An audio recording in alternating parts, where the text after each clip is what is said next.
Ramesh border के पास वाले एक छोटे से गांव में रहता था। वो भारतीय सेना के जवानों को खाने पीने की जरूरतों का सामान पहुंचाता था। गणतंत्र दिवस से कुछ दिन पहले जब रमेश सामान देने के लिए बॉर्डर पर गया, तब वहां गणतंत्र दिवस की तैयारियां चल रही थी।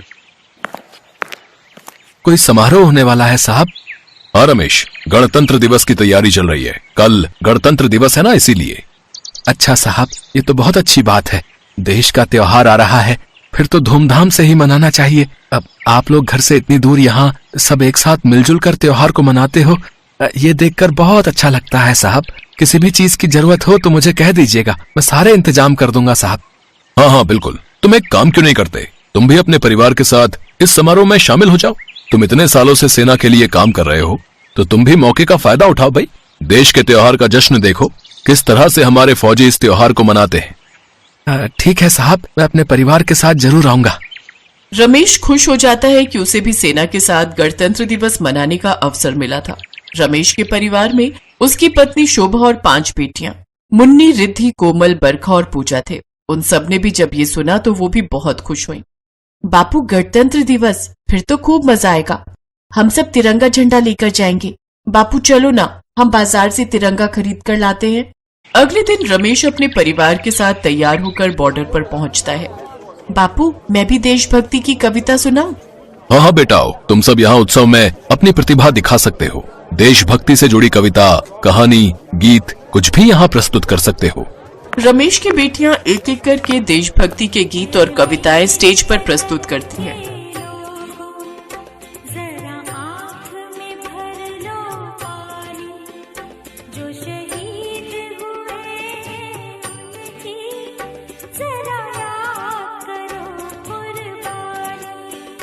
रमेश, तुम्हारी बेटियां बहुत होनहार हैं। सचमुच इन्हें देशभक्ति की कितनी सुंदर कविताएं आती हैं। तुमने अपनी बेटियों को बहुत अच्छे संस्कार दिए हैं रमेश। शुक्रिया साहब। इसके बाद रमेश की 5 बेटियां वहां लगी कुर्सियों पर बैठ जाती हैं। दीदी चलो ना, हम वहां पर घूम कर आते हैं। ठीक है, यहाँ सब लोग व्यस्त हैं, हम वहाँ घूमने चलते हैं। रमेश की 5 बेटियां घूमती हुई समारोह के लिए लगे टेंट के पीछे चली जाती हैं। तभी बरखा मुन्नी से बोली, दीदी मुझे तो बहुत जोरों का बाथरूम आ रहा है, यहाँ कहीं दिखाई नहीं दे रहा। हो सकता है वहाँ हो, चलो हम चलते हैं, वहाँ शायद पीछे बना हुआ हो। 5 बहनें टेंट से थोड़ा दूर निकल जाती हैं, पर उन्हें कहीं भी बाथरूम नजर नहीं आ रहा था। अचानक उनकी नजर 2 लड़कों पर पड़ती है जो कुछ बम विस्फोट की बातें कर रहे थे। जल्दी कर जल्दी, हमें जो काम सौंपा गया है उसको पूरा करके हमें वापस लौटना है। अब ये बम यहीं फिट कर दे और चल यहाँ से भाग चलते हैं। टाइम पूरा होते ही बम फट जाएगा। दोनों लड़के बम को फिट करके वहाँ से भाग जाते हैं। रमेश की 5 बेटियां घबराई हुई समारोह के बीच में पहुँचती हैं। बापू, बापू वहाँ टेंट के पीछे। क्या हुआ मुन्नी, तुम सब घबराई हुई क्यों हो? बापू वहाँ टेंट के पीछे बम है। क्या बम? मैं अभी इन लोगों को बताता हूँ, रुको। रमेश वहाँ खड़े फौजियों को बम के बारे में बताता है। सभी दौड़कर टेंट के पीछे पहुँचते हैं। हाँ सर, यहाँ बम है, हमें इस बम को जल्दी से जल्दी डिफ्यूज करना होगा, नहीं तो ये फट जाएगा। आप सब इस जगह को खाली कर दो, हमारे जवान इस बम को नष्ट कर देंगे। कुछ देर की मेहनत के बाद बम को डिफ्यूज कर दिया जाता है और सभी की जान बच जाती है। बच्चों, तुम सब बहुत बहादुर हो। आज तुमने बिल्कुल फौजी बेटियों वाला काम किया है। Well done. तुम्हें इस कार्य के लिए सरकार की तरफ से पुरस्कार दिया जाएगा। रमेश, सचमुच तुम्हारी बेटियां तो फौजी बेटियां हैं। आज इन्होंने भारतीय सेना की जान बचाई है। हम सभी को तुम पर गर्व है बच्चों। उस गणतंत्र दिवस पर सभी बहुत खुश थे, क्योंकि एक बहुत बड़ी अनहोनी होने से रुक गई। रमेश की 5 बेटियों को भारत सरकार की तरफ से बहादुरी पुरस्कार से सम्मानित किया जाता है। रमेश और उसकी पत्नी शोभा को भी अपनी बेटियों पर गर्व था। उन्होंने जिस समझदारी और सूझबूझ के साथ ये कार्य किया, उसकी सभी बहुत तारीफ करते हैं। रमेश और उसकी पत्नी शोभा के लिए एक और खुशी की बात ये थी कि भारत सरकार की तरफ से उसकी 5 बेटियों की शिक्षा मुफ्त कर दी गई, ताकि वो अपने भविष्य को उज्जवल बना सके। ये कहानी है विशेक की। विशेक इंडियन आर्मी में है। 6 महीने पहले ही विशेक की नौकरी आर्मी में लगी है। उसके माता पिता गांव में ही रहते हैं। विशेक हर दिन अपनी माँ बाबूजी को फोन करता और उनसे उनका हाल समाचार लेता। उसके माँ बाबूजी भी उसके फोन का इंतजार करते। उससे बात हो जाती तभी वो लोग कोई दूसरा काम करते। फोन की घंटी बज रही है। विशेक के बाबूजी फोन उठाते हैं। बाबूजी प्रणाम। खुश रहो बेटा, बाबूजी मेरी सैलरी आ गई है, पैसे भेज दिए हैं, आप बैंक जाकर निकलवा लीजिएगा, ठीक है? और जल्द से जल्द घर के छप्पर की मरम्मत करवा लीजिएगा और अपना ध्यान रखिएगा। ठीक है बेटा, तुम भी अपना ध्यान रखना। ये कहकर बाबूजी ने फोन रख दिया। अभिषेक अपनी बैरक में जा ही रहा था कि बारिश होने लगी। बारिश को देखते ही उसे बचपन की कई बातें याद आने लगी। वो बहुत ही गरीब परिवार से आता था। उसके माता और पिता दोनों किसी दूसरे के खेत पर काम किया करते थे। घर का गुजारा बहुत ही मुश्किल से चलता था। अभिषेक गांव के ही सरकारी स्कूल में पढ़ता था। वो पढ़ने में बहुत अच्छा था।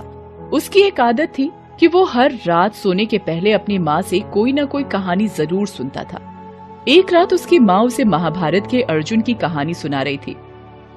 माँ, अर्जुन ने ही क्यों मछली की आंख पर निशाना लगाया, बाकियों ने क्यों नहीं? बेटा, क्योंकि उसका लक्ष्य सिर्फ एक ही था, इसलिए उसका ध्यान इधर उधर नहीं भटका। अभिषेक ने उस दिन अपनी माँ की बात गांठ बांध कर रख ली और उसने बचपन में ही तय कर लिया कि उसे भविष्य में क्या करना है। वो अपने देश से बहुत प्रेम करता था, इसलिए वो चाहता था कि वो आर्मी में जाए। इसके लिए उसने 10 साल की उम्र से ही तैयारी शुरू कर दी थी। अभिषेक एक मैदान के चारों ओर दौड़ते हुए चक्कर लगा रहा है।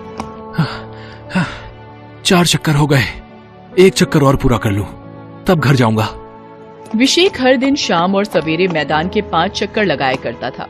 उस दिन भी उसने चक्कर पूरे किए और घर की ओर निकल पड़ा, लेकिन रास्ते में ही बारिश शुरू हो गई। रात ज्यादा हो रही थी, इसलिए वो भीगते भीगते ही घर पहुंचा। जैसे ही वो अपने खपरैल घर में पहुंचा तो देखा कि बारिश के कारण उसके घर की छत से पानी टपक रहा था। वहाँ उसकी माँ ने एक मटका लगा रखा था। ये सब देखकर उसे अपनी किताबों की फिक्र हो रही थी। तू आ गया बेटा? माँ, मेरी किताबें? तेरी सारी किताबें मैंने पॉलीथीन में बंद करके रख दी हैं, वो नहीं भीगेंगी। तू जल्दी से हाथ मुंह धो ले, मैं तेरे और तेरे बाबूजी के लिए खाना लगा देती हूँ। अब कितना हाथ मुंह धोऊंगा माँ, पानी में पूरी तरह से भीग कर तो आ रहा हूँ। अभिषेक की बात सुनकर उसकी माँ मुस्कुरा दी। धीरे धीरे समय बीतता गया। अभिषेक की पढ़ाई और आर्मी में जाने की तैयारी साथ साथ चलती रही और पढ़ाई खत्म होते ही उसने जो लक्ष्य तय कर रखा था उसे जल्दी ही हासिल हो गया। उसे आज भी वो दिन याद है जब... अरे डाकिया बाबू, अब चिट्ठी में क्या लिखा है जो इतनी देर से पढ़े जा रहे हो? वो तो बाद में बताऊंगा, पहले मुंह तो मीठा करवाओ। डाकिया बाबू, सच कहूं तो घर में कुछ भी मीठा नहीं है, किसी और दिन आप खा लीजिएगा। पहले बताइए तो, इस सरकारी चिट्ठी में क्या लिखा है? अरे चाचा, विवेक की नौकरी लग गई है, नौकरी। हाँ, इंडियन आर्मी में। डाकिया ये बात बता ही रहा था कि अभिषेक भी वहाँ आ गया। उसके माता और पिता ने तुरंत उसे गले लगा लिया और ये खुशखबरी दी। कुछ दिन बाद अभिषेक के जाने का दिन आ गया। उसे याद है कि उसकी अम्मा और बाबूजी उस दिन कितना रोए थे।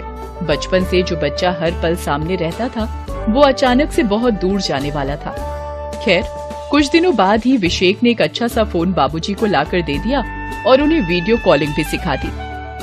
उसके बाबूजी ने कभी ऐसा फोन देखा नहीं था, इसलिए उन्हें दिक्कत तो बहुत हुई, लेकिन अभिषेक ने उन्हें सिखा दिया। बहरहाल एक दिन अभिषेक के बाबूजी और अम्मा उससे वीडियो कॉल पर बात कर रहे थे। वाह बाबूजी, अपना घर तो एकदम बदल गया। तेरी मेहनत से ही बदला है बेटा। दीवार पक्की करवा दी, छत भी पक्की हो गई।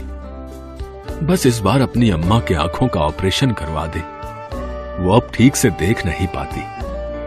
कल भी चावल में कितने सारे कंकड़ निकले। हाँ, सिर्फ मेरी शिकायत करो, अपनी मत बताओ। कल खुद रात को ये गुसलखाने में गिर गए थे। अरे बाबूजी, आपने बताया नहीं? कहीं चोट तो नहीं लगी? अरे नहीं, वो जरा पांव फिसल गया। झूठ मत बोलिए आप। बेटा, डॉक्टर ने इन्हें भी आंख के ऑपरेशन के लिए कहा है। तुम भी ना उसे परेशान करती रहती हो। अरे एक बार में दोनों का ऑपरेशन होगा तो कितने पैसे लग जाएंगे? पहले से ही घर में इतने पैसे खर्च हो गए हैं।